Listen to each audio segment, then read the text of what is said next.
بسم الله الرحمن الرحيم إن الحمد لله نحمده تعالى ونستعينه ونستغفره ونعوذ بالله من شرور أنفسنا وسيئات أعمالنا من يهد الله فلا مضل له ومن يضلل فلا هادي له أشهد أن لا إله إلا الله وأشهد أن محمدا عبده ورسوله صلى الله عليه وعلى آله وصحبه وسلم يا أيها الذين آمنوا اتقوا الله حق تقاته ولا تموتن إلا وأنتم مسلمون يا أيها الناس اتقوا ربكم الذي خلقكم من نفس واحدة وخلق منها زوجها وبث منهما رجالا كثيرا ونساء واتقوا الله الذي تساءلون به والأرحام إن الله كان عليكم رقيبا يا أيها الذين آمنوا اتقوا الله وقولوا قولا سديدا يصلح لكم أعمالكم ويغفر لكم ذنوبكم ومن يطع الله ورسوله فقد فاز فوزا عظيما أما بعد فإن أصدق الحديث كتاب الله وخير الهدي هدي محمد صلى الله عليه وسلم وشر الأمور محدثاتها وكل محدثة بدعة وكل بدعة ضلالة وكل ضلالة في النار. மதிப்புக்கும் கண்ணியத்துக்கும் உரிய அல்லாஹு தாலாவுடைய நல்லடியார்களே, எனதர்மை சகோதர சகோதரிகளே, இந்த நிகழ்ச்சியை தூர இடங்களிலிருந்து பார்த்து கொண்டிருக்கின்ற எனதர்மை சகோதர சகோதரிகளே, உங்கள் அனைவருக்கும் என்னுடைய சலாத்தை தெரிவித்துக் கொள்வதில் மிக மகிழ்ச்சி அடைகின்றேன். அஸ்ஸலாமு அலைக்கும் வரஹ்மத்துல்லாஹி வபரகாத்துஹு. பேரன்மிக்க அல்லாஹுடைய நல்லடியார்களே, எனதர்மை சகோதர சகோதரிகளே, நாங்கள் அல்லாஹ்வுடைய உதவியை கொண்டு நோன்புடைய ஆரம்பம் முதல் இதுவரையில் மார்க்க விவகாரங்களை இந்த நிகழ்ச்சியினூடாக நாங்கள் படித்துக் கொண்டு வருகின்றோம். அதாவது நாங்கள் தற்போது படித்துக் கொண்டிருக்கக்கூடிய புத்தகமான அலாமுஸ் சுன்னத்தில் மன்சூரா ஹாஃபிஸ் ஹாக்கமி ரஹிமஹுல்லாஹ் அவர்களுடைய புத்தகத்திலிருந்து நாங்கள் ஒரு சில கேள்வியையும் அதற்குரிய பதிலையும் நாங்கள் பார்த்து கொண்டு வருகின்றோம். நேற்றைய வகுப்புல பித்அத் சம்பந்தமான ஒரு சில தகவல்களை நாங்கள் உங்களுக்கு கூறினோம்.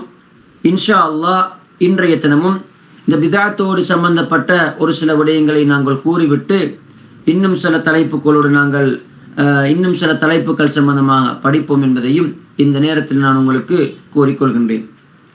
அன்பார்ந்த சகோதரர்களே, இன்று நாங்கள் படிக்க இருக்கின்ற முதலாவது கேள்வி என்னவென்றால், அதாவது இபாதத்தில் உண்டாகக்கூடிய பித்அத்துக்கள் எத்தனை நிலைமைகளை கொண்டதாக இருக்கிறது. அதாவது இபாதத்துக்களை பலதரப்பட்ட பித்அத்துக்கள் உண்டாகுது. இந்த உண்டாகக்கூடிய பித்அத்துக்களின் காரணமாக இந்த இபாதத்துக்குரிய நிலை எந்த நிலைமை கொண்டதாக இருக்கும், எப்படிப்பட்ட ஒரு நிலைமையை கொண்டதாக இருக்கும் என்ற தலைப்பை நாங்க பார்க்க தீக்கிறோம். அதாவது இந்த விஷயத்தை பொறுத்தவரையில இது ரெண்டு விதங்களா எங்களுக்கு பார்க்கலாம். அதாவது இபாதத்துக்கள் நடக்கக்கூடிய இந்த பித்அத்துக்களை பொறுத்தவரையில சில பித்அத்துக்கள் நடந்தால் அந்த இபாதத்தையே நாசமாக்கிடும், அந்த இபாதத்தை அப்படியே பாத்திலாக்கிடும் என்றதை நம்ம புரிஞ்சு கொள்ள வேண்டியது. அதற்கு உதாரணமாக நம்ம பார்க்கலாம், சுபஹ் தொழுகையை பொறுத்தவரையில அதற்கு 2 ரக்காத்துகள் தான் இருக்குது. அந்த சுபஹ் தொழுகையோட இன்னொரு ரக்காத்து அதாவது நாங்கள் அதிகரித்து 3 ரக்காத்துகளை தொழக்கூடிய சந்தர்ப்பத்துல சுபஹ் தொழுகை முழுதுமாக எங்களுக்கு பாத்திலாகக்கூடியதாக வீணாகக்கூடியதாக ஆகிவிடும் என்பதை நாங்கள் புரிந்து கொள்ள வேண்டியது. அதே நேரத்தில் லுஹருக்கு 4 ரக்காத்துகளை கொண்ட லுஹரை பொறுத்தவரையில 4 ரக்காத்துகளை கொண்ட தொழுகை ஆயிக்குது. இது 5 ரக்காத்துகளா தொழக்கூடிய சந்தர்ப்பத்துல அந்த அதாவது 5 ரக்காத்துகளும் வீணா போகக்கூடியதாக ஆகிவிடும் என்பதை இந்த நேரத்தில் நாங்கள் தெரிந்து கொள்ள வேண்டும். அதே போன்று இரண்டாவது அந்த பித்அத்துகளுடைய வகைகளோட நிலைமையை பொறுத்தவரையில, அதாவது இன்னும் சில பித்அத்துகள் சாதாரணமா அந்த செயல்பாடுகள்ல உருவாயிட்டுன்னு சொன்னால் பித்அத்துகள் மாத்திரம்தான் வீணானதா போகுமே ஒழிய முழு இபாதத்தும் வீணாக போகாது. இதற்கு உதாரணமா சொல்றதா இருந்தால், உதுவை பொறுத்தவரையில உதுவுடைய உறுப்புக்களை சில உறுப்புக்களை முகம், அதே போன்ற கை, கால் போன்ற உறுப்புக்களை 3 முறை கழுவ வேண்டியது. 4வது முறையாக 5வது முறையாக கழுவக்கூடிய சந்தர்ப்பத்துல ஷேக் ஹாஃபிஸ் ஹக்கமி ரஹ்மத்துல்லாஹ் சொல்றாங்க இது பித்அத்தான ஒரு காரியம். எனவே 4வதாக 5வது நம்ம கழுவக்கூடிய சந்தர்ப்பத்துல 4வதும் 5வது தான் வீணாக போகுமே ஒழிய ஏற்கனவே கழுவப்பட்ட 3 தடவைகள் நம்ம கழுவிக்கிறோம், அந்த 3 தடவைகளும் வீணாகாது, வுது கூடுமானதாக இருக்கும். ஆனா 4வது 5வது செய்யப்பட்ட அந்த செயற்பாடுகள் பித்அத்தான செயற்பாடுகளாக அதற்கு அதாவது குத்தமானதாக பாவங்கள் உள்ளதாக நம்ம தெரிஞ்சு கொள்ள வேண்டியது. இதற்கான ஆதாரத்தை பொறுத்தவரையில அல்லாஹ்வுடைய தூதர் ஸல்லல்லாஹு அலைஹி வஸல்லம் சொல்றாங்க, வுது சம்பந்தமாக சொல்லிக் கொண்டு வரக்கூடிய சந்தர்ப்பத்துல ஃபமன் ஸாத அலா ஹாதா, ஒவ்வொரு உறுப்புகளை 3 முறை கழுவ வேண்டும் என்று சொல்லிவிட்டு அல்லாஹ்வுடைய தூதர் சொல்றாங்க, இதை விட யாரெல்லாம் அதிகரிக்கிறாங்களோ அவரு தவறு செய்து விட்டார், எல்லை மீறி விட்டார், அநியாயம் செய்து விட்டார் என்று 3 வார்த்தைகளை கொண்டு அல்லாஹ்வுடைய தூதர் ஸல்லல்லாஹு அலைஹி வஸல்லம் சொல்றத பார்க்கலாம். எனவே முகம் அதாவது கால் கை போன்ற உறுப்புகளை 3 தடவைகளை தாண்டாததாக இருக்க வேண்டும். அப்படி தாண்டக்கூடிய சந்தர்ப்பத்துல அது பித்அத்தான காரியமாகவும் பாவமான அநியாயம் செஞ்ச ஒரு அதாவது குற்றத்தை நம்ம சுமக்கக்கூடியதாக இருக்க வேண்டும் என்பதையும் இந்த நேரத்தில் நாங்கள் தெரிந்து கொள்ள வேண்டும். எனவே இப்படித்தான் பித்அத்துடைய நிலைமையாயிக்குது. உண்மையாகவே இதற்கு உதாரணம் எங்களுக்கு இன்னொன்று சொல்லலாம்.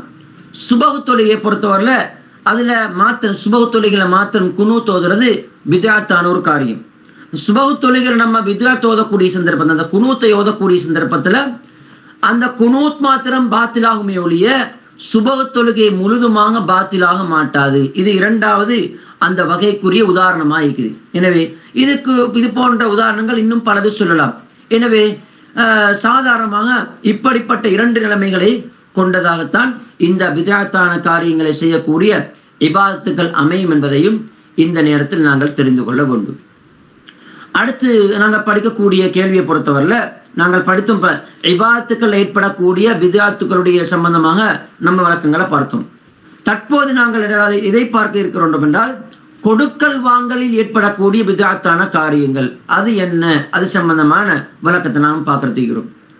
கொடுக்கல் வாங்கல் ஏற்படக்கூடிய பித்அத்துக்களை பொறுத்தவரையில அல்லாஹ் தஆலா அல்லாஹ்வுடைய குர்ஆனிலும் அல்லாஹ்வுடைய தூதர் ஸல்லல்லாஹு அலைஹி வஸல்லம் அவர்கள் தங்களது சுன்னாவில அந்த நபிமொழியில எந்த விடயங்களை எல்லாம் சொல்லவில்லையோ அதை ஒரு மனிதன் கொடுக்கல் வாங்கலில் நிபந்தனையாக இடக்கூடிய சந்தர்ப்பத்துல அது பித்அத்தான காரியமாக ஆகிவிடும் என்பதை ஷேக் ஹாஃபிஸ் ஹக்கமி ரஹ்மத்துல்லாஹி அவர்கள் சொல்றதை பார்க்கலாம்.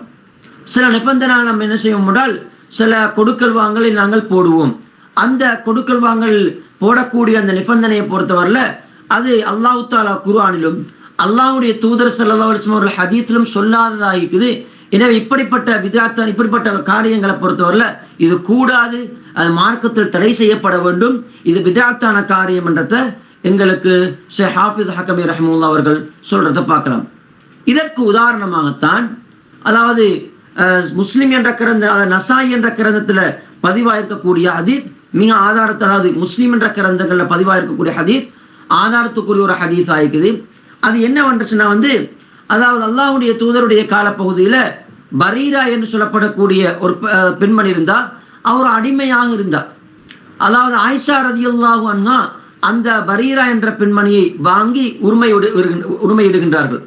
உரிமையிடக்கூடிய சந்தர்ப்பத்துல பரீரா என்ற அந்த சஹாபி பெண்மையுடைய அந்த அடிமையுடைய ஏற்கனவே அதாவது சொந்தமா அந்த எஜமான பொறுத்தவரையில அவங்க பரீராவை விற்கக்கூடிய சந்தர்ப்பத்துல என்ன நிபந்தனை போட்டாங்க என்றால், நீங்க அதாவது பரீராவை வாங்கி விட்டு நீங்க உரிமையிடுங்க, ஆனா உரிமையிட்டாலும் கூட வலி என்று அதாவது வலா என்று சொல்லப்படக்கூடிய அந்த விடயம் அது எங்களுக்குரியது என்று சொல்றதை பார்க்கலாம்.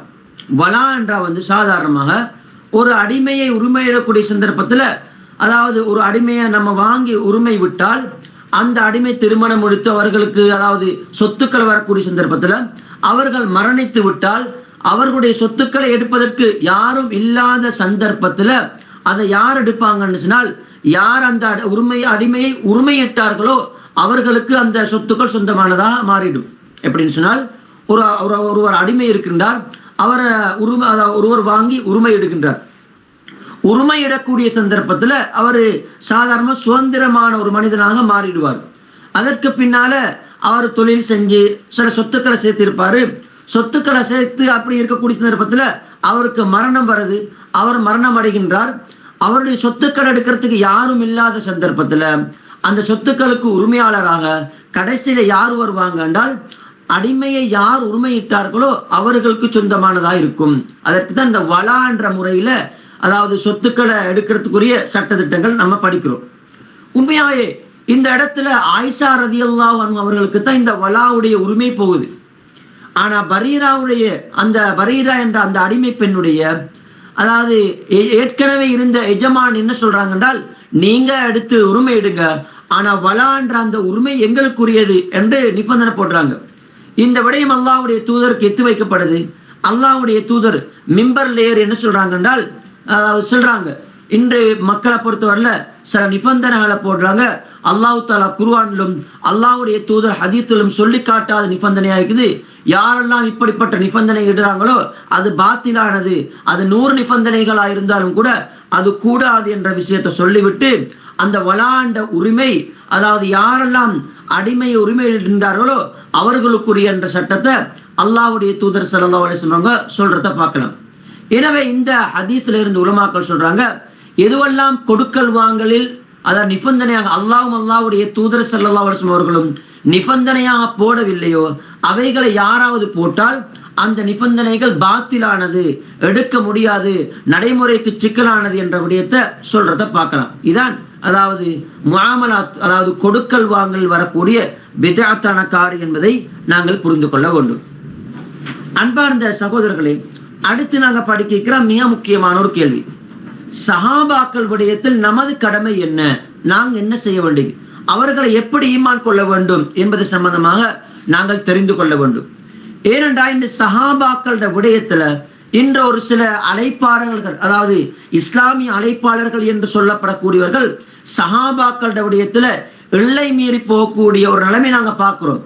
தங்களுடைய தாவா பிரச்சாரத்தின் போது சஹாபாக்களை, அதாவது சாதாரண ஒரு மனிதனை போன்று, சாதாரண ஒரு மனிதனை விடவும் கேவலமாக திட்டக்கூடிய, கேவலமா மக்கள் மத்தியில சொல்லக்கூடிய ஒரு நிலைமை நம்ம பார்க்கிறோம். எனவே அந்த அமைப்புல சஹாபாக்கள் சம்பந்தமான ஒரு விளக்கத்தை, சஹாபாக்கள் விடயத்தில் நமது ஈமான் எப்படி இருக்கணும் என்ற சம்பந்தமாக நம்ம கட்டாயமாக தெரிந்து கொள்ள வேண்டும் என்ற அமைப்புல இந்த கேள்வி இன்று எங்களுக்கு வந்திருக்குது.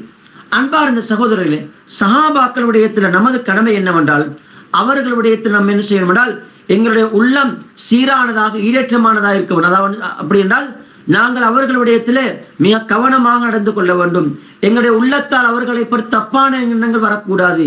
எங்களுடைய நாவுகளின் மூலமாக அவர்கள் விடயத்துல தப்பான வார்த்தைகள் பேசிவிடக் கூடாது. அவர்களுக்கு மத்தியில பலதரப்பட்ட பிரச்சனைகள் ஏற்பட்டிருக்கலாம், சில சண்டைகள் கூட ஏற்பட்டிருக்கலாம். அது அவர்கள் மனிதர்கள் என்ற அந்த அமைப்பில் அவர்களுக்கு ஏற்பட்டுச்சு. எனவே மனிதர்களாக இருந்தாலும் கூட அவர்கள் அல்லாஹ்வின் மூலமாக பொருந்து கொள்ளப்பட்டவர்கள், அவர்களும் அல்லாஹ்வை பொருந்து கொண்டவர்கள் என்ற அமைப்புல நாங்கள் சஹாபாக்கள விஷயத்துல மிக கவனமாக பேசக்கூடியவர்களாக இருக்க வேண்டும். அதே நேரத்தில் அன்பார்ந்த சகோதரரே, சஹாபாக்கள் சம்பந்தமாக திருக்குர்ஆன்ல மட்டுமல்ல, ஏற்கனவே இறக்கப்பட்ட அல்லாஹ்விடமிருந்து இறக்கப்பட்ட தௌராத், இன்ஜீல் போன்ற வேதங்கள்ல கூட சஹாபாக்கள் சம்பந்தமாக புகழ்ந்து சொல்லப்பட்டிருக்கிறத பார்க்கலாம் எங்களுக்கு. அப்படி என்றால் சஹாபாக்கள் புகழப்படக்கூடியவர்கள். அவர்கள் மத்தியில சில பிரச்சனைகள் நடந்தாலும் கூட மனிதர்கள் என்ற அந்த அமைப்புல தவறுகள், பிரச்சனைகள் நடந்திருக்கலாமே ஒழிய அவர்களுடைய மானங்களை நாங்கள் கண்டமாறு பேசுறது, எங்களுடைய வாய் வந்த முறைப்படி நம்ம திட்டுறதெல்லாம் கட்டாயம் தவிர்த்து கொள்ளப்பட வேண்டும் என்பதை நம்ம இந்த நேரத்தில் நாங்கள் கூறிக்கொள்ள வேண்டும். எனவே சில நேரங்கள் நாங்கள் எப்படி தப்பாக சித்தரிக்கக்கூடிய சந்தர்ப்பத்துல எங்களுடைய ஈமானுடைய பலம் அல்லது எங்களை இஸ்லாத்தை விட்டும் சில நேரங்கள் வெளியேற்றக்கூடிய காரியங்களா சில நேரங்கள் ஆகிவிடலாம் என்பதையும் இந்த நேரத்தில் நாங்கள் கட்டாயமாக தெரிந்து கொள்ள வேண்டும். அல்லாஹ் தஆலா சூரா முஹம்மதுல 29வது வசனத்தில் சொல்றான், முஹம்மது ரசூலுல்லாஹ், முஹம்மது ஆகிறவர் அல்லாஹ்வுடைய தூதராக இருக்கிறார். வல்லதீன மஅஹு அஷித்தாஹு அலல் குஃபாரி ருஹமாஉ பைனஹும், அவர்களோடு இருக்கக்கூடிய அந்த சஹாபாக்களை பொறுத்தவரையில காபிர்களோடு அவர்கள், அதாவது மிக கடுமையானவர்களாகும், அவர்களுக்கு மத்தியில மிக இரக்கமானவர்களாகும் அவர்கள் இருந்தார்கள். அதாவது அதே போன்று அல்லாஹ் தஆலா திருமறையில் மறுபடி இன்னும் கூறுகின்றான், அவர்களை நீங்கள் காண்பீர்கள் ருக்கு செய்யக்கூடியவர்களாகவும் சுஜூது செய்யக்கூடியவர்களாகவும் அவர்களை நீங்கள் காண்பீர்கள், அல்லாஹ்வுடைய திருப்தியை தேடக்கூடியவர்களாக அவர்கள் இருப்பார்கள். அவர்களுடைய அடையாளங்களை பொறுத்தவரையில அவர்களுடைய அதாவது சுஜூது செய்யக்கூடிய அடையாளங்கள் அவருடைய முகங்களிலே தெரியும். இதை பொறுத்தவரையில அல்லாஹ் தஆலா தௌராத்திலும் அல்லாஹ் தஆலா இன்ஜீல் வேதத்திலும் சொல்லப்பட்டிருக்கக்கூடிய விடயம் என்றதை அல்லாஹ் இன்னும் அதாவது இந்த வசனத்தை தொடராக சஹாபாக்கள் சம்பந்தமாக சொல்றதை பார்க்கலாம். அதே நேரத்தில் இன்னொரு வசனத்தில் அல்லாஹ் தஆலா சொல்றான், எப்படி என்றால் சஹாபாக்களை பொறுத்தவரையில வல்லதீன ஆமனு வஹாஜரு வஜாஹது ஃபீ ஸபீலில்லாஹ், அல்லாஹ்வுடைய பாதையிலே அதாவது ஜிஹாத் செய்து ஹிஜ்ரத் செய்த அந்த மக்களை பொறுத்தவரையில அவர்கள் எப்படின்னு சொன்னால் வல்லதீன ஆவவ் வனஸரு, அந்த ஹிஜ்ரத் செய்தவர்கள் மட்டுமல்ல, அவர்கள் தங்களுடைய ஊர்களுக்கு வரக்கூடிய சந்தர்ப்பத்தில் அவர்களுடைய இடங்களை கொடுத்து உதவி செய்யக்கூடிய அந்த அன்சாரிகளை பொறுத்தவரையில அவர்கள் தான் உண்மையான மூமின்களாக இருக்கின்றார்கள். அவர்களுக்கு மன்னிப்பும் அவர்களுக்கு ரிஸ்கும் அல்லாஹ் தஆலா கொடுப்பதாக இந்த திருக்குர்ஆன் வசனத்துல சொல்றதை பார்க்கலாம். அதே நேரத்தில் அன்பார்ந்த சகோதரர்களே, அல்லாஹ் தஆலா என்ன செய்தான் என்றால், அதாவது அல்லாஹ் தஆலா சொல்கின்றான், லகத் தாபல்லாஹு அலன் நபியி, நான் அதாவது நபியுடைய தௌபாவை ஏற்றுக்கொண்டு விட்டேன், முஹாஜிரீன்கள் அன்சாரிகளுடைய தௌபாவை ஏற்றுக்கொண்டு விட்டேன். அந்த முஹாஜிரீன்கள் அன்சாரிகளை பொறுத்தவர்கள் யார் தெரியுமா? கஷ்டமான நேரத்திலும் கூட கஷ்டமான சந்தர்ப்பத்திலும் கூட அந்த தூதரை பின்பற்றக்கூடியவர்களாக இருந்திருந்தார்கள் என்ற விஷயத்தை அல்லாஹ் தஆலா சஹாபாக்களை புகழ்ந்து சொல்றதை பார்க்கலாம். அதே நேரத்துல இன்னொரு வசனத்தில் அல்லாஹ் தஆலா சொல்றான், லில் ஃபுகராயில் முஹாஜிரின் அல்லதீன உக்ரிஜூ மின் தியாரிஹிம், அதாவது முஹாஜிரீன்களை பொறுத்தவரையில தங்களுடைய வீடுகளிலிருந்து விரட்டப்பட்ட அந்த முஹாஜிரீன்களாக இருக்கின்ற அந்த ஏழையா இருக்கின்ற அந்த சஹாபாக்கள் அல்லாஹ்வுடைய பொருத்தத்தை தேடியவர்களாக இருக்கின்றார்கள். அல்லாஹ் தஆலா அல்லாஹ்வுக்கு உதவி செய்யக்கூடியவர்களாக அவர்கள் இருந்தார்கள். அவர்கள் தான் உண்மையான மூமின்களாக உண்மையாளர்களாக இருக்கின்றார்கள் என்ற விஷயத்தை சொல்றதை பார்க்கலாம். இப்படி பலதரப்பட்ட வசனங்கள்ல சஹாபாக்களை அல்லாஹ் தஆலா புகழ்ந்து சொல்லிருக்கக்கூடிய சந்தர்ப்பத்துல நாங்க எப்படி சஹாபாக்கள விஷயத்துல எல்லை மீறியவர்களாக ஆகிவிடுவோம் என்பதுதான் எங்களுடைய கேள்வியாக இருந்து கொண்டிருக்கின்றது. அது மட்டுமல்ல அன்பார்ந்த சகோதரர்களே, அல்லாஹ்வுடைய தூதர் சொல்றாங்க, யஅமலு மா ஷிஅதும், அதாவது பத்ரிலே கலந்து கொண்ட சஹாபாக்களை பார்த்து ரசூலுல்லாஹ் எப்படி சொல்றாங்க, நீங்க வேண்டியதை செய்யுங்க, நாடியதை செய்யுங்க, உங்களுடைய பாவங்கள் மன்னிக்கப்பட்டு விட்டது என்ற சொல்றதை பார்க்கலாம். சுப்ஹானல்லாஹ். இந்த விஷயத்தை எங்களுக்கு சொல்லப்பட்டுச்சா? இல்ல, சஹாபாக்களுக்கு சொல்லப்பட்ட மிக முக்கியமான வார்த்தை, நீங்க வேண்டியதை செய்யுங்க, உங்களுடைய பாவம் எல்லாம் மன்னிக்கப்பட்டு விட்டது என்று சொல்றதை பார்க்கலாம். அதே நேரத்துல அன்பார்ந்த சகோதரர்களே, அதாவது எப்படின்னு சொன்னால் அந்த பையத்துர் ரித்வானுடைய அந்த சந்தர்ப்பத்துல சஹாபாக்களும் ரசூலுல்லாஹும் அதாவது ஒரு உடன்படிக்கை செஞ்சாங்க. அதாவது உம்ராவுடைய முதல் உம்ரா செய்ய போகக்கூடிய சந்தர்ப்பத்துல அதாவது உஸ்மான் ரலியல்லாஹு அவர்கள் கொலை செய்யப்பட்டதாக கேள்விப்பட்ட நேரத்துல ஒரு முடிவெடுக்கிறாங்க. அனைவரும் உடன்படிக்கை செய்யறாங்க. அந்த உடன்படிக்கை செய்த சஹாபாக்களை பார்த்து அல்லாஹ்வுடைய தூதர் எப்படி சொல்றாங்க, அத யாரெல்லாம் அந்த மரத்துக்கு கீழால் இருந்து கொண்டு பையத் செஞ்சாங்களோ உடன்படிக்கை செஞ்சாங்களோ அவர்கள் ஒரு போதும் நரகம் நுழைய மாட்டார்கள் என்ற விஷயத்தை சொல்றதை பார்க்கலாம். இனி அன்பார்ந்த சகோதரர்களே, இப்படியெல்லாம் பலதரப்பட்ட சிறப்புகளை கொண்டவர்கள் தான் அந்த சஹாபாக்கள். இவர்களுடைய விடயத்தில் நம்ம என்ன செய்யறோம் என்றால் கண்டமாறு திட்டு தீர்க்கக்கூடியவர்களாக நாங்கள் ஆகிவிடுகின்றோம். அன்பார்ந்த சகோதரர்களே, அவர்கள் தவறுகள் செய்திருப்பார்கள். அவர்கள் அதாவது இஜ்திஹாத் செஞ்சு அதாவது குர்ஆன் அதாவது ஹதீஸ்களை வச்சு சில இஜ்திஹாதின் மூலமாக அவர்கள் சில முடிவுகள் எடுத்திருப்பாங்க. முடிவுகள் எடுக்கிறது அந்த இஜ்திஹாத் சரியான இரண்டு நன்மைகளும் பிழைக்கக்கூடிய சந்தர்ப்பத்துல ஒரு நன்மையும் வழங்கப்படுறதாக அல்லாஹ்வுடைய தூதர் சொல்லி இருக்கக்கூடிய சந்தர்ப்பத்துல அவர்கள் பிழை செய்தால் ஒரு நன்மையை பெறக்கூடியவர்களாகவும் அவர்கள் செய்தது சரியாக இருந்தால் இரண்டு நன்மை பெறக்கூடியவர்களாகவும் இருப்பார்கள் என்பதையும் இந்த நேரத்தில் நாங்கள் ஞாபகித்துக் கொள்ள வேண்டும். கடைசியாக ஒன்று சொல்லிட்டு நான் முடிச்சு கொள்றேன். அன்பார்ந்த சகோதரர்களே, சஹாபாக்களோட சிறப்பா குர்ஆன்ல ஹதீஸ்ல எங்களுக்கு பார்த்தா நிறைய சொல்லலாம். ஒவ்வொரு சஹாபாக்கள் சம்பந்தமா ரசூலுல்லாஹ் புகழ்ந்து சொல்லிக்கிறாங்க. எனவே இப்படி இருக்கக்கூடிய சந்தர்ப்பத்துல சஹாபாக்கள் நடந்த சில விஷயங்களை வச்சு நம்ம அவர்களை கடுமையாக பேசுறது பாவமன்றத்தை நம்ம தெரிஞ்சு கொள்ள வேண்டியது. கடல் நீர்ல சாதாரணமா சிறிய ஒரு நஜீஸ் கலக்கக்கூடிய சந்தர்ப்பத்துல கடல் நீரையே மாத்திடுமா? மாத்தி விட மாட்டாது. ஏன்னா சஹாபாக்களை பொறுத்தவரை பெரும் அதாவது மிக நன்மையை செய்த பெரும் பெரும் தியாகம் செய்தவர்கள், நீ சஹாபாக்கள் கடல்களை போன்றவர்கள். அந்த சஹாபாக்கள விஷயத்துல நடந்து கொண்ட ஒரு சில விடயங்கள் அவருடைய அந்த மானத்தையோ அவருடைய சிறப்பையோ ஒரு போதும் அதை போக்கி விடாது என்பதையும் நாங்கள் இந்த நேரத்துல சொல்லிக்கொண்டு, அல்லாஹ்வுடைய தூதர் சொல்றாங்க, லா தசுப்பு அஸ்ஹாபி, என்னுடைய தோழர்களுக்கு நீங்கள் ஏச வேண்டாம், என்னுடைய தோழர்களுக்கு ஏச வேண்டாம் என்ற விஷயத்தை அல்லாஹ்வுடைய தூதர் சொல்றதை பார்க்கலாம். அல்லாஹ் ஃபி அஸ்ஹாபி, அல்லாஹ்வை பயந்து கொள்ளுங்க, என்னுடைய தோழர்களுடைய நீங்கள் அல்லாஹ்வை பயந்து கொள்ளுங்க என்று அல்லாஹ்வுடைய தூதர் சொல்லிருக்கக்கூடிய சந்தர்ப்பத்துல சஹாபாக்கள விஷயத்துல நம்ம பேசுறதுக்கு எந்தவித அருகதை மற்றவர்கள் என்ற விஷயத்தை கூறிக்கொண்டு விடைபெறுகின்றேன்.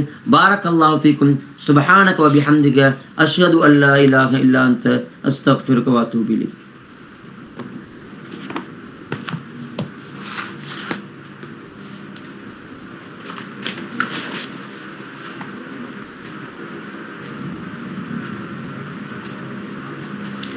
பிஸ்மில்லாஹிர் ரஹ்மானிர் ரஹீம். இன்னல் ஹம்தலில்லாஹ் نحمده تعالى ونستعينه ونستغفره ونعوذ بالله من شرور أنفسنا وسيئات أعمالنا من يهد الله فلا مضل له ومن يضلل فلا هادي له أشهد أن لا إله إلا الله وأشهد أن محمدا عبده ورسوله أما بعد. அன்பார்ந்த சகோதரர்களே, அடுத்த பாடமாக நாங்கள் வளமையாக படித்துக் கொண்டு வருகின்ற ஸலாத்துன் தர்ஸன் லிஸ்ஸாயிமீன், நோன்பாளிகளுக்குரிய 30 பாடங்கள் என்ற தலைப்பின் கீழ் எழுதப்பட்ட புத்தகத்திலிருந்து இன்றைய தினம் இஅ்திகாஃபோடு சம்பந்தப்பட்ட தகவல்கள் நாம் பார்க்க இருக்கிறோம். இஅ்திகாஃப் சம்பந்தமாக நாங்கள் அறிந்து கொள்ள வேண்டிய சில முக்கியமான தகவல்கள் என்ற தலைப்பில் நாங்கள் பார்க்க இருக்கிறோம். அன்பார்ந்த சகோதரர்களே, இஅ்திகாஃப் என்ன? பள்ளியில் தரிபடுவது, அதாவது பள்ளியில் தரிபட்டு இபாதத் செய்வது. அதாவது நாங்கள் என்ன செய்கிறோம் என்றால், பள்ளியில் நுழையக்கூடிய சந்தர்ப்பத்தில் மனதால் இஅ்திகாஃப் நாம் இருக்க போவதை நினைத்துக் கொண்டு பள்ளியில் நுழைந்து பள்ளியில் அப்படி தரிபட்டு இபாதத்தை மேற்கொள்வதற்கு தான் இந்த இஅ்திகாஃப் என்று சொல்லப்படுவதை நம்ம தெரிஞ்சிருக்கிறோம். அல்லாஹ்வுடைய தூதர் ஸல்லல்லாஹு அலைஹி வஸல்லம் சொல்றாங்க, அதாவது அல்லாஹ்வுடைய தூதருடைய அந்த இஅ்திகாஃப் சம்பந்தமாக சஹாபாக்கள் சொல்கின்ற சந்தர்ப்பத்துல புகாரி மற்றும் முஸ்லிம் என்ற கிரந்தங்களை பதிவாகிக்குது. ரசூலுல்லாஹ்வை பொறுத்தவரையில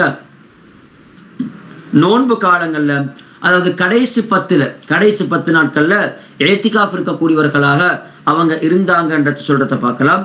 இன்னும் ஒரு ஹதீஸ்ல, புகாரி மற்றும் முஸ்லிம் என்ற கிரந்தங்கள்ல பதிவா இருக்கக்கூடிய மற்றும் ஒரு ஹதீஸ்ல ஆயிஷா ரலியல்லாஹு அன்ஹா அவங்க சொல்றாங்க, அல்லாஹ்வுடைய தூதரை பொறுத்தவரையில கடைசி ரமதானுடைய கடைசி 10 நாட்கள்ல இஅ்திகாஃப் இருக்கக்கூடியவர்களாக இருந்தாங்க. எது வரைக்கும் என்றா, அல்லாஹ்வுடைய தூதர் மரணம் அடையும் வரையில அல்லாஹ்வுடைய தூதர் கடைசி 10 நாட்கள்ல, நோன்புடைய கடைசி 10ல இஅ்திகாஃப் இருக்கக்கூடியவர்களாக இருப்பாங்க. அதே நேரத்துல அவங்களுக்கு பின்னால அல்லாஹ்வுடைய தூதருடைய மனைவிமார் கூட இஅ்திகாஃப் இருந்ததாக எங்களுக்கு புகாரி மற்றும் முஸ்லிம் என்ற கிரந்தங்கள்ல பதிவா இருக்கக்கூடிய ஹதீஸை பார்க்கலாம்.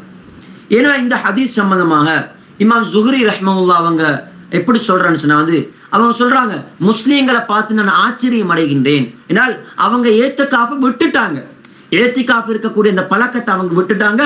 ஆனா ரசூலுல்லாஹ் பொறுத்தவரையில, அல்லாஹ்வுடைய தூதரை பொறுத்தவரையில எப்போது மதீனாவுக்கு நுழைந்தார்களோ நுழைந்தது முதல் அவர்கள் இஅ்திகாஃபை விடவில்லை, தங்களுடைய மரணம் வரும் வரையில் என்று இமாம் ஸுஹ்ரி ரஹ்மத்துல்லாஹ் சொல்றத பார்க்கலாம். எனவே நாங்கள் முன்ன உண்மையா சொல்றதா இருந்தால், இஅ்திகாஃபுடைய விடயத்தில் நாங்கள் பராமுகமாக, அதாவது கவனஹீனமாக இருக்கிறோம் என்றதை நம்ம தெரிஞ்சு கொள்ள வேண்டியது. எனவே அன்பார்ந்த சகோதரர்களே, இஅ்திகாஃப் விடயத்தில் நாங்கள் கட்டாயம் கவனம் செலுத்தணும்.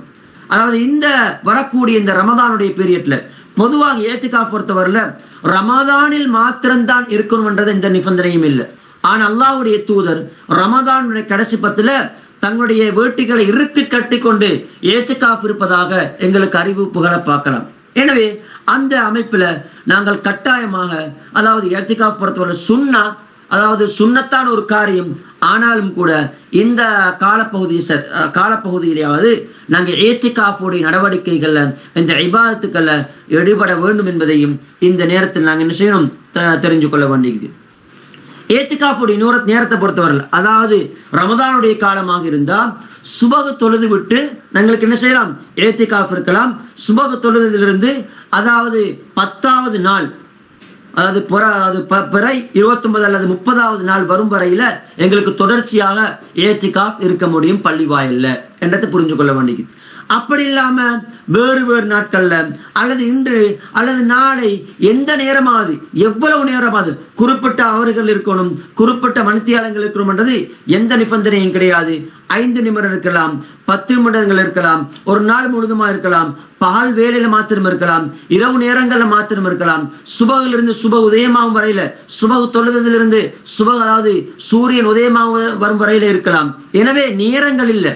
ஆனால் அல்லாஹ்வுடைய தூதருடைய அந்த ஏத்திகாஃபை பொறுத்த வரையில அவங்க கடைசி 10 எப்படி ஏத்திகாஃப் இருப்பாங்க என்றால், முதலாவது அது முதல் 10 கடைசி 10 முதல் நாள் சுபஹ் தொழுதுட்டு என்ன செய்வாங்க, ரசூலுல்லாஹ் அப்படியே பள்ளிக்கு போய்த்திருவாங்க.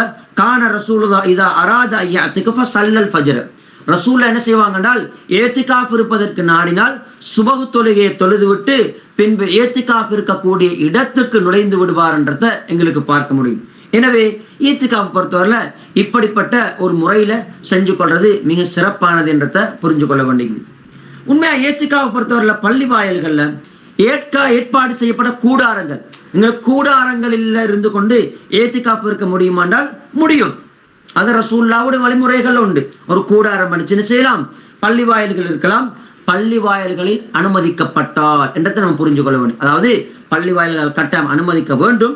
பொதுவாக என்ன செய்யலாம், எங்களுக்கு பள்ளி வாயில்கள் ஒரு ஓரமாக இருந்து கொண்டவங்களுக்கு, ஒரு கூடாரமாக மறைத்து கொண்டவங்களுக்கு அதனுள்ள எங்களுக்கு ஏத்திகாஃப் இருப்பதற்கு அனுமதி இருக்குது என்றதை புரிஞ்சு கொள்ள வேண்டியது. அல்லாஹ்வுடைய தூதருடைய அந்த வழிமுறை எங்களுக்கு என்ன செய்யலாம் பார்க்கலாம். ரசூலுல்லாஹ்வுக்கு ஒரு கூடாரம் இருந்துச்சு. துருக்கி நாட்டை சேர்ந்த அந்த அதாவது ஒரு கூடாரம் உண்டு. ரசூலுல்லாஹ் அந்த கூடாரத்தில் ஏத்திகாஃப் இருந்ததாக இப்னு மாஜா போன்ற கிரந்தங்கள்ல ஆதாரபூர்வமான ஹதீஸில் பதிவு செய்யப்பட்டிருக்கிறது பார்க்கலாம். இமாம் இப்னு கைம் ரஹ்மத்துல்லாஹ் இது சம்பந்தமான ஒரு வழக்கம் சொல்ற நேரத்தில் அவங்க சொல்றாங்க, இப்படிப்பட்ட ஒரு தனிப்பட்ட இடத்துல கூடாரம் அடித்துக்கொண்டு பள்ளியில் இருக்கிறத பொறுத்தவரையில அதாவது ஏத்திகாஃபுடைய முழு நோக்கத்தையும் அடைந்து கொள்ள முடியும். ஏத்திகாஃபுடைய அந்த உயிரோட்டமான ஒரு ஏத்திகாஃபாக அமையும் என்றதை புரிஞ்சு கொள்ள வேண்டியது.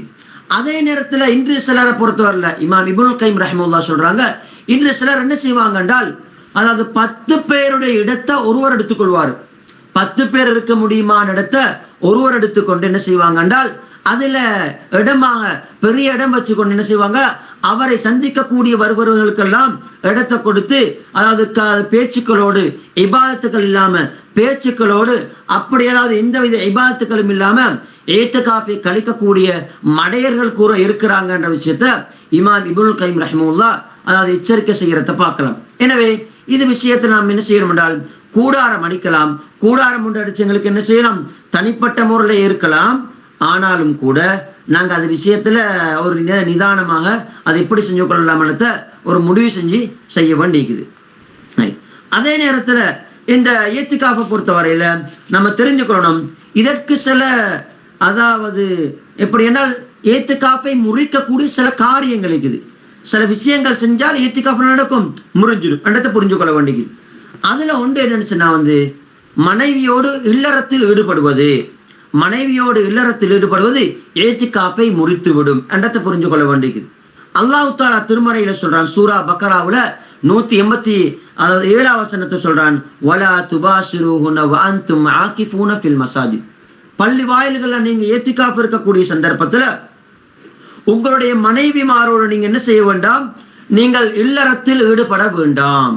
நீங்க பள்ளி வாயில்கள் இருக்கக்கூடிய சந்தர்ப்பத்துல உங்களோட மனைவிமாரோடு நீங்கள் இல்லறத்தில் ஈடுபட வேண்டாம் என்ற விஷயத்த சொல்றத பார்க்கலாம். எனவே நம்ம என்ன செய்யணும் என்றால், எங்களுடைய ஏத்திகாஃபை முறிக்கக்கூடிய மிக முக்கியமான ஒரு காரியம்தான் இந்த இல்லறத்தில் ஈடுபடக்கூடிய சந்தர்ப்பத்துல. எனவே ஏன் இப்படி சொல்றதா இருந்தால், நபியுடைய காலத்துல மனைவிமாரெல்லாம் என்ன செய்வாங்க, பள்ளியில் ஏத்திகாஃப் இருப்பதற்காக வருவாங்க.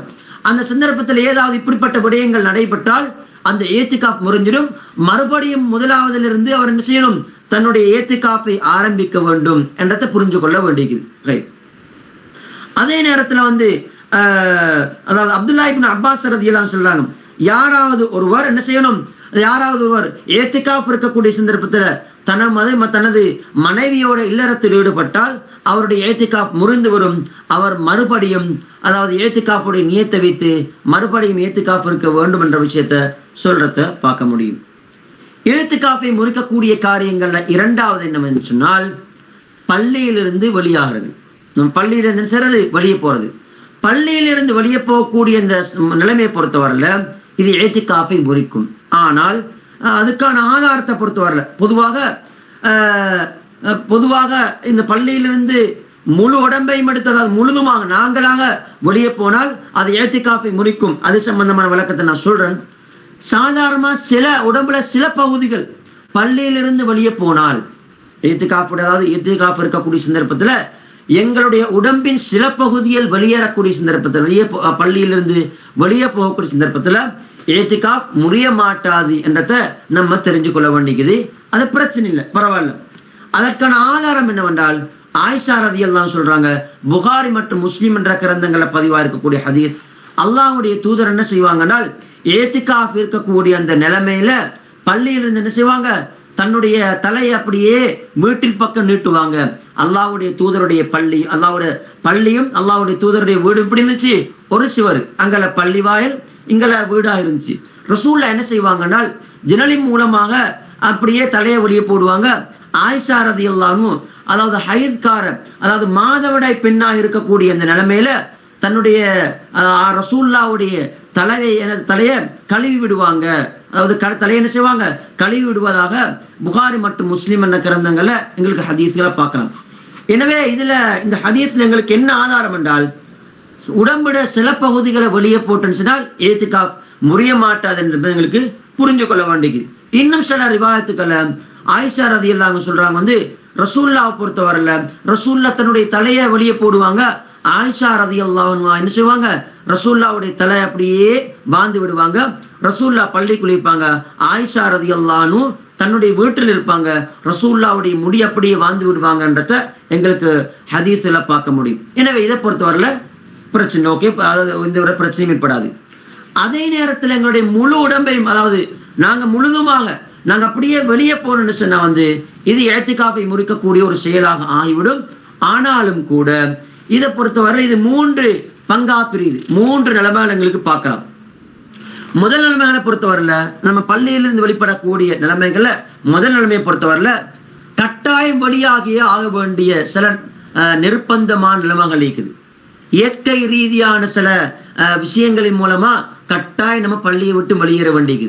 உதாரணமா எங்களுடைய தேவைகளுக்காக வேண்டி வெளி செல்லக்கூடிய தேவைகள் இருக்குது. அதாவது மலை செல்லக்கூட தேவைகள் இருக்குது. உது செய்ய வேண்டிய ஒரு தேவை வருது. அதே நேரத்துல குளிப்பு கடமையான ஒரு நிலைமை பள்ளிவாசலுக்குள் ஏற்பட்டால் குளிக்க வேண்டிய ஒரு நிலைமை ஏற்படுது. சாப்பிட வேண்டிய, குடிக்க வேண்டிய, இப்படி எல்லாம் சில சந்தர்ப்ப சூழ்நிலைகள் இருக்கக்கூடிய சந்தர்ப்பத்துல இது ஒரு மனிதனுக்கு இயற்கையா வரக்கூடிய நிலைமைகள். இந்த சந்தர்ப்பத்தில் எங்களுக்கு என்ன செய்யலாம், வெளியே போகலாம்.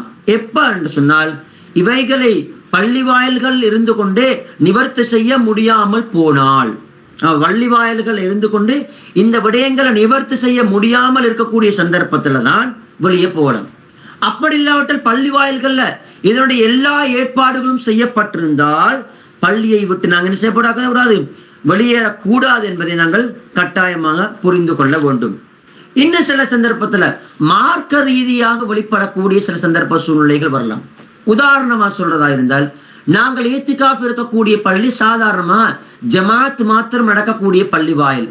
அப்ப என்ன செய்யணும், நாங்க ஜும்மாவுடைய கடமைக்காகவும் நாங்கள் வெளியே செல்ல வேண்டிய ஒரு நிலைமை ஏற்பட்டால் என்ன செய்ய வேண்டும், அந்த நேரத்துல எங்களுக்கு என்ன செய்யலாம், பள்ளியிலிருந்து வெளியே போகலாம் என்ற விஷயத்தை நாங்கள் கட்டாயமாக தெரிந்து கொள்ள வேண்டியது. இது முதல் நிலைமை.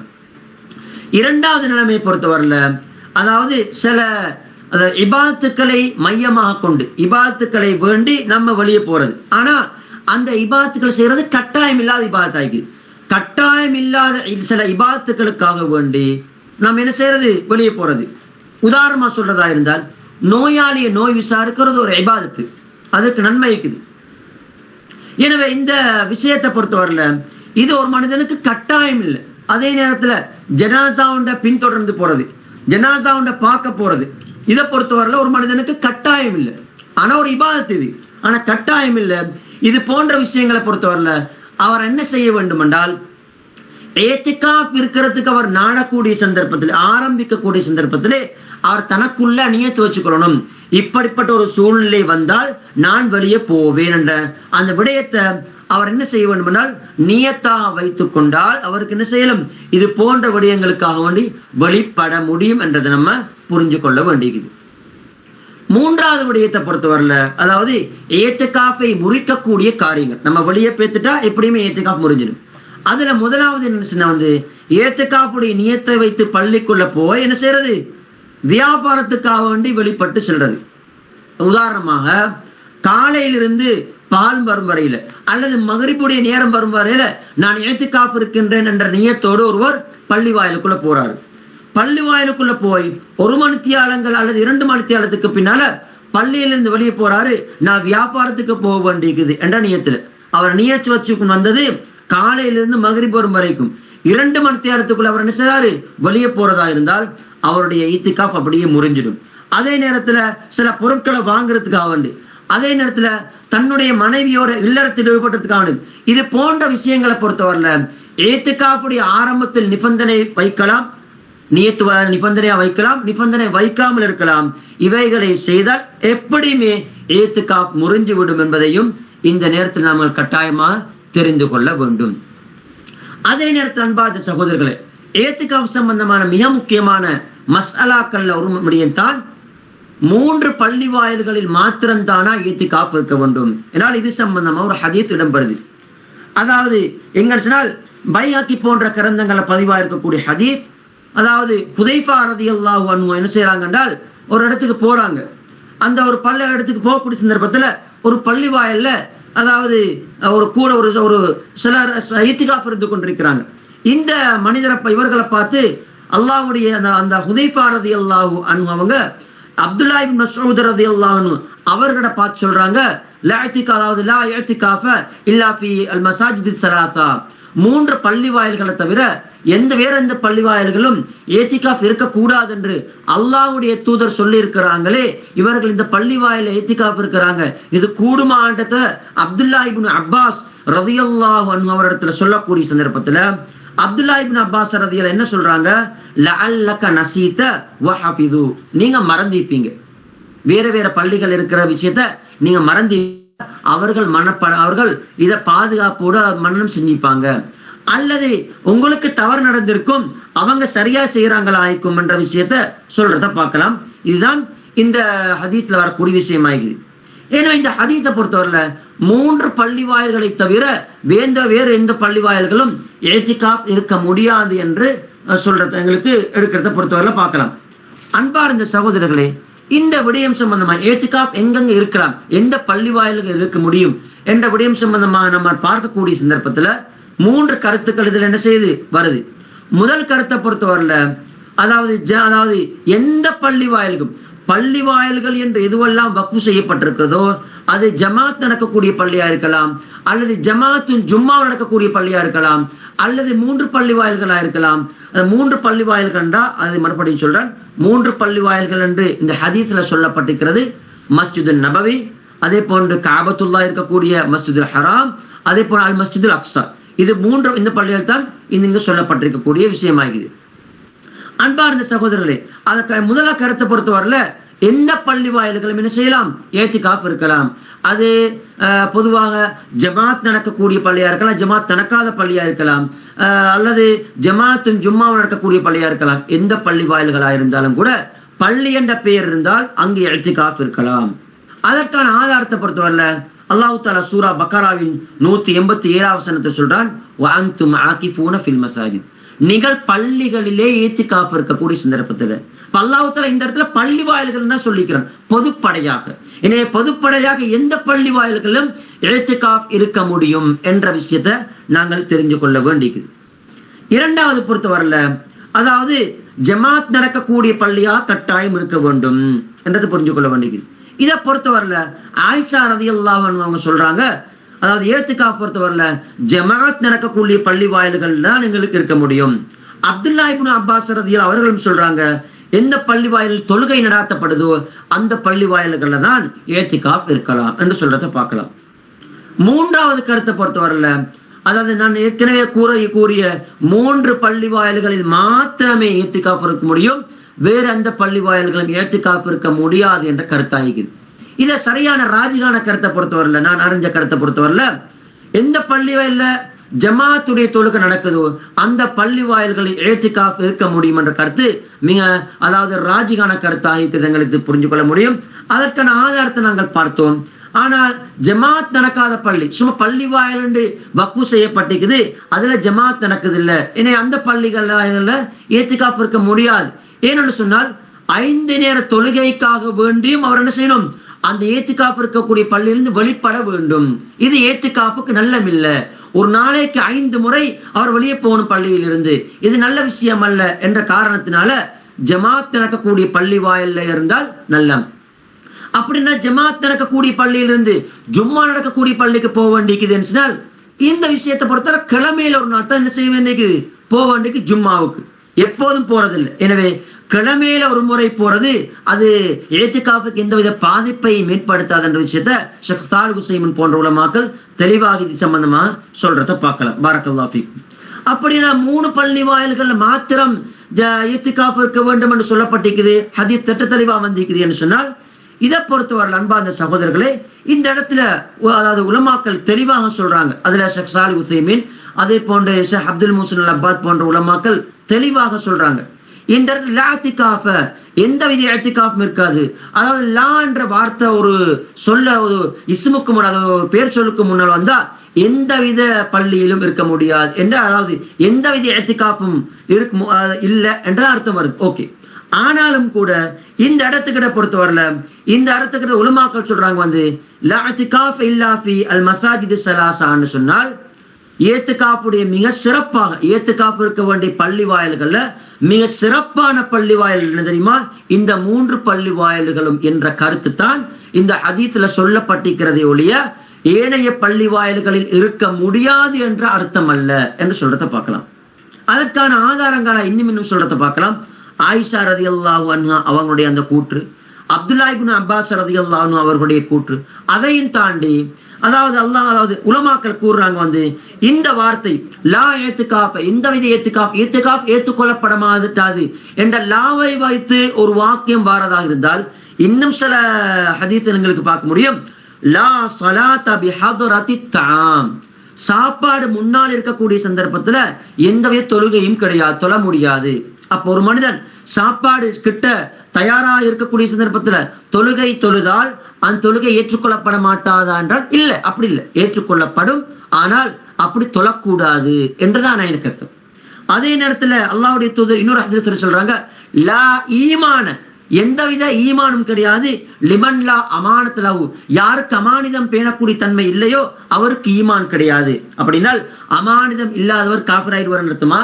இல்ல, அவருக்கு ஈமான் பூர்த்தி இல்ல, பூர்த்தியான ஈமான் கிடையாது என்பதுதான் இதனது அர்த்தம். அதே போன்றுதான் லா இஅ்திகாஃப் என்றால், அதாவது பூர்த்தியான ஒரு இஅ்திகாஃப், சிறப்பான ஒரு இஅ்திகாஃப் செய்வதாக இருந்தால், மிக சிறப்புக்குரிய இஅ்திகாஃப் செய்வதாக இருந்தால் 3 பள்ளி வாயில்கள் தான். ஏனைய பள்ளி வாயில்கள் இஅ்திகாஃப் இருக்க முடியும், தாராளமாக இருக்க முடியும். ஆனால் மிக சிறப்புக்குரிய இஅ்திகாஃப் என்றது 3 பள்ளி வாயில்கள் என்றுதான் இந்த ஹதீஸுடைய விளக்கத்தை பொறுத்தவரையில நாங்க தெரிஞ்சு கொள்ள வேண்டியது. இன்னும் சில உலமாக்கள் இந்த ஹதீஸை பலஹீனம் சொல்றாங்க. இன்னும் சில உலமாக்கள் சொல்றாங்க இந்த ஹதீஸுடைய பிற்பாதில் எப்படி அப்துல்லாஹ் இப்னு மஸ்ஊத் ரலியல்லாஹு சொல்றாங்க, லஅல்லக நஸீத, ஹுதைஃபா ரலியல்லாஹு பார்த்து சொல்றாங்க நீங்க மறந்துட்டீங்களாய்க்கும், வஹஃபிது, அவங்க என்ன செஞ்சிப்பாங்க, இதை விட கூடுதலாக மனப்பாடம் விட்டிப்பாங்க, இதை விட கூடுதலான சில சப்ஜெக்ட்ல அவங்களுக்கு கிடைச்சிக்கும். நீங்க மனப்பாடம் விட்டிருக்கிறீங்க 3 பள்ளி வாயில்கள் மாத்திரம் தான் இஅ்திகாஃபிக்க வேண்டும் என்று அவர்களுக்கு சில தகவல்களை கிடைச்சிக்கும், மற்ற பள்ளி வாயில்கள்ல என்ன செய்யலாம், இஅ்திகாஃப் இருக்க முடியும். அதே நேரத்துல சில நேரங்களுக்கு தவறிக்கும், அஸாபு, அவர்கள் சரியானதை செஞ்சு கொண்டிருப்பாங்க. எனவே அப்துல்லாஹ் இப்னு மஸ்ஊத் ரலியல்லாஹு அன்ஹு அவங்களே இந்த ஹதீஸ் என்ன செய்றாங்க, நேரடியா சொல்லக்கூடிய சந்தர்ப்பத்தில் என்ன செய்றாங்க, அந்த ஹதீஸுக்கான விளக்கத்தை சொல்றத பார்க்கலாம். எனவே இதுதான் இஅ்திகாஃப் சம்பந்தமான சுருக்கமான ஒரு பதிவாக இருக்குது. அல்லாஹு தஆலா எங்களுடைய இந்த பாடங்களை ஏற்றுக்கொள்ளக்கூடியவனாக இருக்க வேண்டும். அதே நேரத்துல எந்த விஷயங்களை எங்களுடைய இந்த பாடத்தினூடாக நாங்கள் படித்துக் கொண்டோமோ அதை அல்லாஹு தஆலா ஏற்றுக்கொள்ள வேண்டும். அதை எங்களுடைய வாழ்க்கையில் நடைமுறைப்படுத்துறதுக்குரிய நிலைமை அல்லாஹ் ஏற்படுத்த வேண்டும் என்று கூறிக்கொண்டு விடைபெறுகின்றேன். பாரக்கல்லாஹு ஃபீக்கும்.